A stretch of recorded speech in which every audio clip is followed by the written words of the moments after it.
بسم اللہ الرحمن الرحیم۔ السلام علیکم ورحمۃ اللہ وبرکاتہ۔ گھریلو علاج اور وظائف چینل پر سب دوستوں کو خوش آمدید۔ آج انشاءاللہ گھریلو علاج اور وظائف چینل سے بہت ہی زبردست اور بہت ہی پیارا علاج عرض کیا جائے گا۔ وہ علاج یہ ہے کہ کافی لوگ پیشاب کے قطروں سے پریشان ہوتے ہیں۔ پیشاب آنے کے بعد کچھ دیر بعد پیشاب کے قطرے ٹپک پڑتے ہیں، اور خصوصاً نمازی حضرات اس سے پریشان ہوتے ہیں، کیونکہ پیشاب کرنے کے بعد وہ فوراً وضو کرتے ہیں۔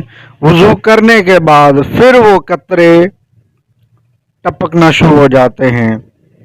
تو اس کا علاج بھی عرض کیا جائے گا اور کچھ طریقے بھی عرض کیے جائیں گے۔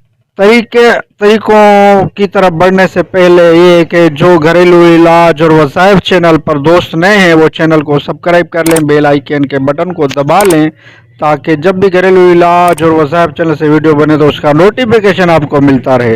ویڈیو کی طرف بڑھتے ہیں۔ پیشاب کے قطرے، سب سے پہلے یہ کہ ہمیں پیشاب کرنے کے بعد کچھ دیر وہیں رکے رہنا ہے، تاکہ جتنا بھی قطرے اندر رکے ہوئے ہیں وہ نکل آئیں، یا ان کو جس طرح ہم نڑی کو لے کر صاف کرتے ہیں اس طرح صاف کریں، کھینچیں، تاکہ جتنے بھی قطرے ہیں وہ نکل آئیں۔ اس کے بعد پانی سے دھو کر صاف کر لیں، اور انشاءاللہ ہو سکے تو اس سے بھی قطرے نہیں ٹپکیں گے۔ اور علاج کی طرف بڑھتے ہیں۔ دوسرا علاج یہ ہے کہ پیشاب کے بعد پیشاب کے قطرے آنا یہ مثانے کی کمزوری کی علامت ہے۔ کچھ علامتیں بھی میں آج عرض کر رہا ہوں۔ مثانے کے اندر ضرورت سے زیادہ گرمی ہو جائے تو پھر بھی پیشاب کے قطرے آتے ہیں۔ ضرورت سے زیادہ پٹھے سرد ہونے کی وجہ سے بھی یہ مرض ہوتا ہے۔ کچھ مریض ایسے ہوتے ہیں جن کے کھانسی کرنے سے بھی پیشاب کے قطرے نکل جاتے ہیں۔ کچھ مریض ایسے ہوتے ہیں جو وضو کر کے اٹھے تب بھی پیشاب کے قطرے نکل آتے ہیں، جس سے اس کے کپڑے ناپاک رہتے ہیں اور وضو قائم نہیں رہتا ہے۔ وہ سادہ نسخہ ہے، انار کے چھلکے لے کر ان کو خشک کر لیں، اس میں نرمی نہ رہے، دھوپ میں یا سائے میں جیسے چاہیں انار کے چھلکوں کو خشک کر لیں۔ خشک کرنے کے بعد آپ نے انار کے چھلکوں کا پاؤڈر بنا لینا ہے۔ صرف شوگر کے مریض یہ نسخہ نہیں لیں، باقی سب اس نسخے کو استعمال کر سکتے ہیں۔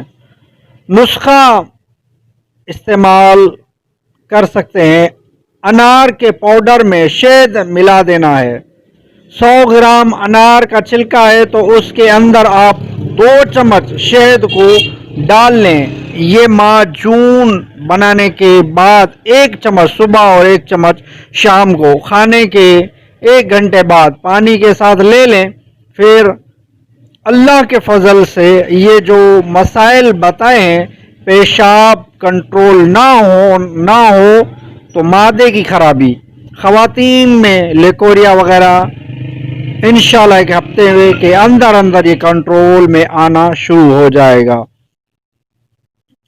اس کی متعدد استعمال کی پابندی نہیں ہے، آپ اس کو 15 دن بھی استعمال کر سکتے ہیں، 20 دن بھی اور 1 ماہ بھی استعمال کر سکتے ہیں۔ بہت ہی زبردست، بہت ہی پیارا نسخہ میں نے عرض کیا ہے، اب کریں، انشاءاللہ ضرور فائدہ ہوگا۔ پیشاب کے قطرے یہ ایک بہت مرض ہے، خصوصاً نمازی حضرات تو بڑے اس سے پریشان ہوتے ہیں، کیونکہ پیشاب سے